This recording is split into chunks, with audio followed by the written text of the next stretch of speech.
Hello বন্ধুরা, তো article 370 teaser চলে এসেছে, যেটা 1 মিনিট 40 সেকেন্ড। তো বড় সড়ো টিজার আছে। এখানে ইয়ামি গৌতম আমাদের মেন ক্যারেক্টার দেখানো হবে, তো সেটা আই থিঙ্ক খুব ইন্টারেস্টিং হয়ে চলেছে। তো আমি একবার টিজারটা দেখে নেব, তার বিষয়ে আরও কথা বলবো। কিন্তু তার আগে একটা কথা বল দিই, তোমাদের এই বছর বড় বড় যে মুভিগুলো বেরাচ্ছে অ্যান্টিসিপেটেড 15টা ভালো মুভি, তার উপর আমি একটা ভিডিও বানিয়েছি যে কোন কোন মুভির জন্য তোমরা ওয়েট করতে পারো এই বছর। ঠিক আছে, সেই ভিডিওটা ডেফিনেটলি চেক আউট করে নিও। আমি আই বাটন ডিসক্রিপশনে লিঙ্ক দিয়ে দেবো, তোমরা চেক আউট করে নিও। ঠিক আছে, তো এই টিজারটা দেখেই তারপর আমাদের সাথে কথা বলবো। Let's start. তো লাস্টে মিউজিকটা বেশ ভালো লাগলো। আর্টিকেল 370 এটা কিন্তু খুব ইম্পর্ট্যান্ট বিষয়।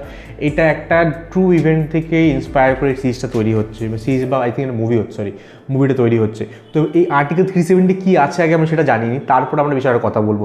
বিকজ এই আর্টিকেল 370 কী সেটা জানাটা খুব important.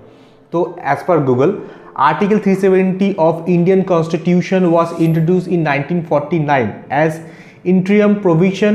It granted Jammu and Kashmir special status, allowing the state to have its own constitution, flag and autonomy over most matter. তো 1949 এটা তৈরি হয়েছিল।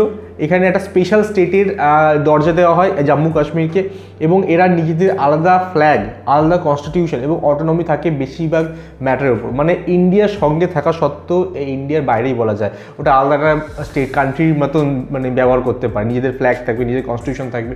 তো সেটাকে মানে বলা চলে যে ওরাকে নিজেরাই নিজে আলাদা করে দেখছে, বা ইন্ডিয়া কাশ্মীরকে আলাদা করে দেখছে।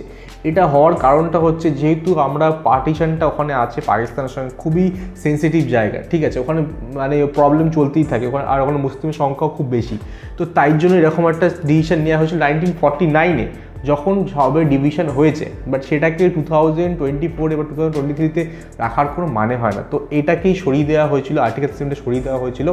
তো সেটার উপর বেস করেই মুভি, এবং আর্টিকেল 370 থাকার জন্যই ওখানকার যে corrupt bureaucrat, corrupt politician and all those thing, তারা অনেক মানে ফায়দা লুটেছে ইন্ডিয়ার তরফ থেকে। ঠিক আছে, এবং ওখানে অ্যাকচুয়ালি টেররিজম বা মুসলিমদের প্রবলেম বা এইসব জিনিসগুলো না অনেকে ইচ্ছা করে তৈরি করে, যাতে ওখান থেকে এই আর্টিকেল 370 থাকে এবং ওখান থেকে ওরা প্রফিট নিতে পারে। অনেক প্রফিট আছে ওখানে, বিকজ ওখানে জিনিসপত্রের দাম প্রচুর কম, ওখানে অনেক কিছু স্পেশাল ট্রিটমেন্ট দেওয়া হয় এই আর্টিকেল 370-র জন্য। এবং এই আর্টিকেল 370 সরানো মানে অনেকের পকেটে টান পড়বে। ঠিক আছে, তো সেটা একটা রিয়েল ইভেন্ট নিয়ে এই মুভিটা হয়ে চলেছে। আমার বেশ ভালো লাগলো, বেশ ইন্ট্রিগ লাগলো এই ফার্স্ট টিজারটা দেখে। আশা করছি ট্রেলারটা এখন আসবে, আরও বেশি এক্সাইট হতে পারবো আমরা এই মুভিটার জন্য। তো তোমাদের টিজারটা কেমন লাগলো আমার কমেন্টে নিশ্চয়ই জানিও, আর আমার সঙ্গে দেখা হবে নেক্সট ভিডিওতে।